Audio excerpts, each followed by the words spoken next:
rather beautiful Triumph Daytona 660, which I very kindly got on loan from Triumph UK, and I thought I'd take you guys for a ride with me so you can see what it's like. So come on, get your kit on, let's go!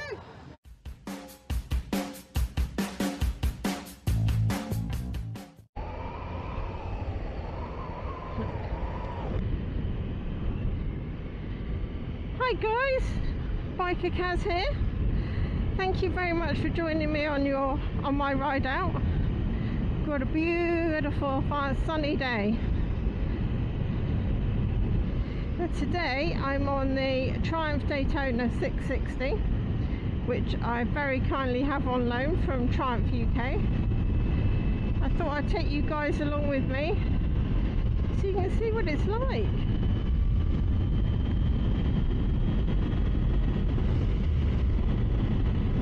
I really love the look of this bike. I think they've got it spot on with the looks, and the red, it comes in white, red and black.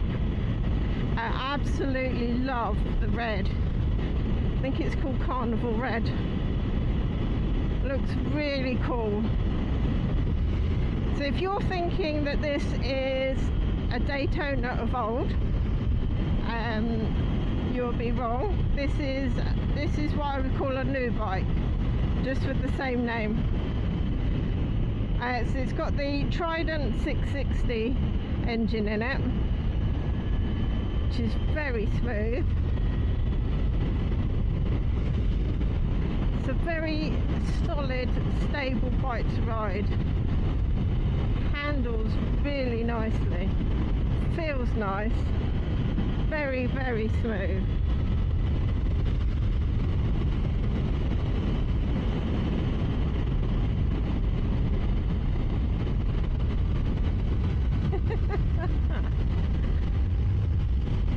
The acceleration.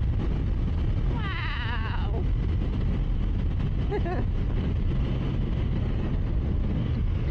So it's got 3 modes: rain, road and sport. Definitely want it in sport. It's a little bit dull in the road mode.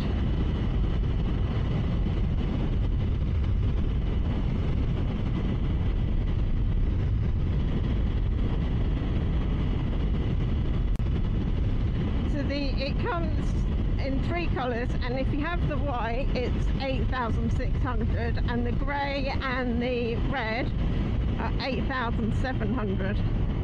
Definitely worth paying the extra. It's got 95 bhp, but it is A2 license compliant, so if you're just starting out you can restrict this down for an A2 license. And I think for a youngster starting out, this would be a cracking bike. You could learn so much from this. It does everything it says on the label really nicely. It feels nice, nicely put together.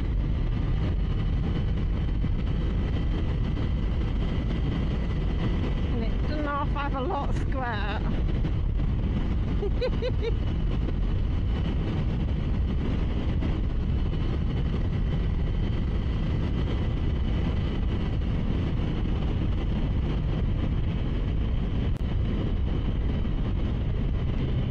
That was a 2-stroke going past the other way. Oh, love the smell of a 2-stroke.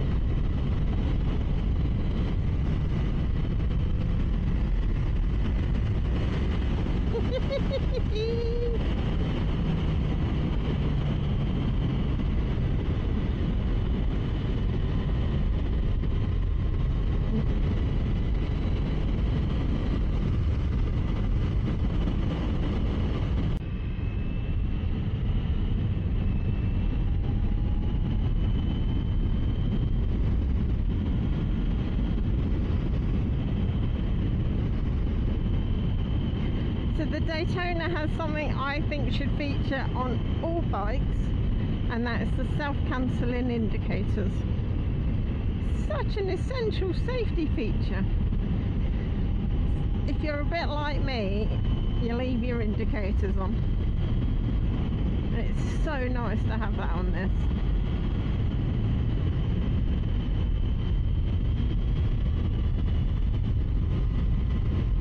This bike handles really well, incredibly well. Suspension soaks up all the bumps nicely.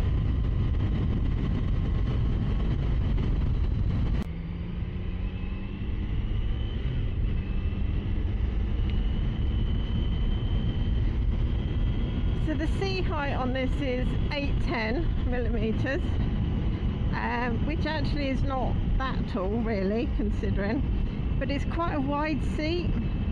So I'm on the balls of my feet on this bike. So definitely see if you could get a thinner seat. And the weight is 801, sorry. But it feels a lot heavier than that, have to say. I struggle getting it out of the garage, moving it backwards. So it all depends where the weight is, I know, but to me it feels heavier than 800.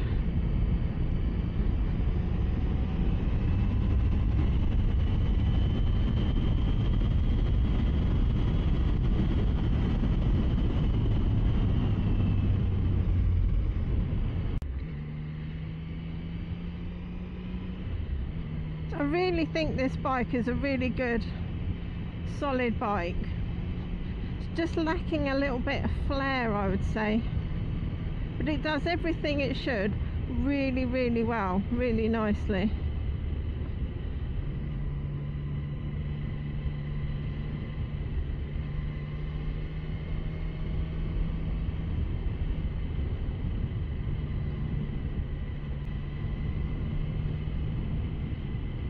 And you know with Triumph that you're getting a good solid bike. It's nicely put together, it feels nice. The TFT screen's nice, very clear as well.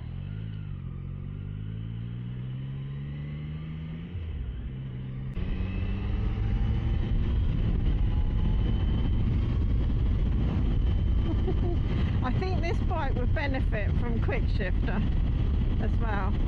Make it a lot more sporty feeling to it.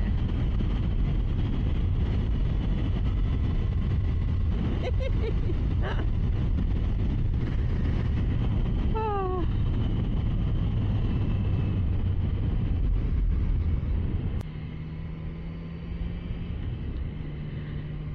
So guys, thank you very much for joining me on my ride today. I hope it's given you a bit more of a feel of the Triumph Daytona 660. Don't forget to subscribe to my channel. It is free, it doesn't cost you anything, and it really, really does support me and my channel, for which I am very appreciative. Don't forget to check out my website, BikerKaz.com, where there will be a written review coming. And I'm going to stop up here for a cuppa. That surprised you, didn't it? And I will catch up with you guys later. See ya. Hi guys, so I've stopped on my ride out and I thought I'd give you a bit of an up close and personal look of this Triumph Daytona 660, which I very kindly got on loan from Triumph UK, and I thought I'd show you in a bit more detail. So this is the Trident engine. It's the 660, except it's been a little bit reworked on. It's got 95 bhp, but it is A2 license compliant. So if you're a youngster setting out and you need an A2 license compliant bike, I personally think this is the perfect bike for you. So you've got the name Daytona. You're probably thinking of Daytona of old. I would say it is a completely new bike. It's got the really nice 660 engine, and it does everything it says on the label really, really well, really nicely. It's very smooth to ride, handles really nicely, it feels nice, it feels solid. You go into the corner and it's really stable. I really like the feel of this bike. I would say in road mode it's a little bit dull, shall I say. A little bit better in sport. I think it's lacking a little bit of flair, but it is a really nice solid bike. It's got an 810 seat height, which I personally think it feels taller than that. If you see, I'm on the balls of my feet here, but I think that's because the seat is actually quite wide, because normally an 810 seat, my feet would be flat on the floor. And it's actually a weight of 801 kilograms, but it does feel heavier, so not sure if that's to do with where the weight is, seat, etc., but it does feel heavier. I do struggle a little bit moving it, but that's me. I'm 5'6". If you're taller, you probably won't have a problem. So it's got the TFT screen. If I show you it here, there we go. Very nice. It's really clear to read when you're riding along. It says all you need to know, what gear you're in, speed, fuel gauge, rev. Really nice. Got the clock on there, of course. And if I just start it up for you, you can hear it a little bit. So you do need the two hands. You need to pull in the clutch.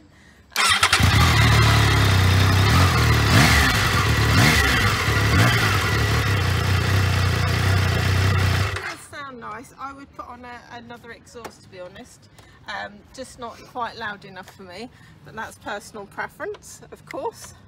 But really nice. Really, I think Triumph have got the styling of this really nice. Comes in 3 colours: a white, a grey, and this red. This red, you pay £100 more for the red, and I think it's worth every penny. I'd definitely go for that one. So that's your up close and personal look at the bike. Hope you've enjoyed the ride. Thank you for coming along with me. Don't forget to subscribe to my channel. It is free, doesn't cost you anything, and it really does support me and my channel, which I do appreciate. Don't forget to check out my website, bikerkaz.com, and I will catch up with you guys soon. See ya!